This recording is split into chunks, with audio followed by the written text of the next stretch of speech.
Salut tout le monde, on se retrouve pour cette 7e semaine. Donc on a passé la moitié de la période parce qu'en tout il y a 13 semaines. Donc, euh, donc la pression monte un petit peu, mais en Belgique, nous la pression on la boit, hein. Aujourd'hui je voulais vous parler euh, d'une chose qu'il faut faire parce que je trouve c'est cool, c'est d'apprendre, ça c'est un truc important, mais surtout d'apprendre en s'amusant. Je vous ai déjà parlé par exemple des flashcards.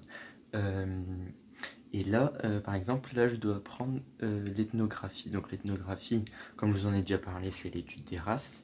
Et au niveau de l'ethnographie, on a trois sortes de races. À chaque fois, on a les breed records, c'est les races qu'on doit tout connaître dessus, avec les différents critères. Ensuite, on a les breed to study, c'est les races où on doit connaître plein de mots-clés sur ces races. Et les breed to recognize, c'est juste les races qu'on doit reconnaître à partir d'une photo.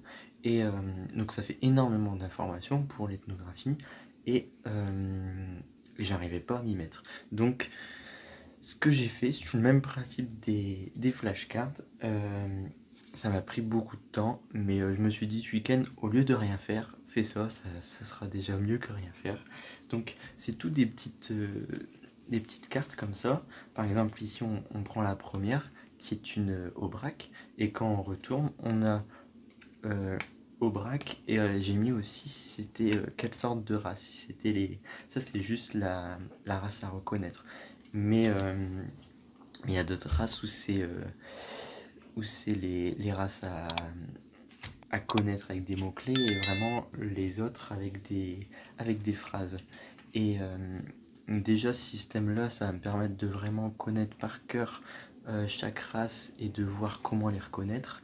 Et bien sûr, ça va pas suffire, mais ça me permet de me mettre dans le bain et de donner envie d'apprendre toutes les caractéristiques de chaque race, parce que par exemple pour les vaches, c'est quelque chose qui demande vraiment du temps, parce que c'est pour les races laitières, il faut connaître le nombre de litres de lait qu'elles donnent, le pourcentage de matière grasse, tous ces données-là qui demandent du temps à apprendre, et pour connaître encore au mois de mai pour les examens et au mois de juin pour le concours. Donc c'est pour ça faut essayer de s'amuser en apprenant, entre guillemets. Je pense que c'est l'une des meilleures manières pour vous en sortir. Comme je vous disais, bah, amusez des fois de temps en temps à vous faire des flashcards, à vous faire des mind maps. Euh, Là, à essayer de reconnaître des choses. Pourquoi pas de travailler en groupe. En période Covid, c'est un peu compliqué, mais il y a des gens qui aiment bien travailler en groupe. Moi, personnellement, j'ai beaucoup de mal. J'ai toujours été habitué à travailler seul, mais, euh, mais par contre, ça me dérange pas d'expliquer aux autres ce que j'ai compris. Et ça peut aussi être une bonne chose d'expliquer ce que vous avez compris, parce que si vous n'arrivez pas à expliquer, c'est que vous n'avez pas vraiment compris. Donc voilà, amusez-vous, soyez curieux, et vous réussirez dans la vie, c'est sûr. Allez, croyez en vous, et puis ben moi je vous dis à demain. Bonne soirée. Au niveau de l'ethnographie, on a trois sortes de races